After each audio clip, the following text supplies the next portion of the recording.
Knorr Professional Dry Mix Soups. Super hacks. There's nothing better for the soul than Knorr Professional's cream of chicken soup. Here's how to make it and a great hack to transform it into a flavour-filled chicken pot pie. First, the soup. Place 2 litres of hot water into a large pot and whisk in 110 grams of Knorr Professional cream of chicken soup mix. Bring to the boil while stirring continuously, then simmer for 5 minutes. Simple as. And it's made with real ingredients, so it tastes spot on, just like you remember from your childhood. Now let's take all that nostalgia and put it into our chicken pot pie super hack. First, add onions, carrots, celery and garlic cloves to a little oil and butter and cook for 5 minutes. Add chicken and cook until browned. Then add wine and reduce for 2 to 3 minutes. Add a litre of water and 110 grams of Knorr Professional cream of chicken soup mix for our flavour hack.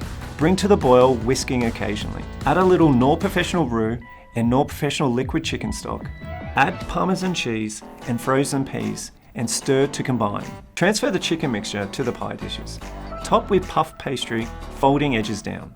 Brush with egg, then cut a small hole in the middle and bake at 180 degrees for 25 to 30 minutes. And serve.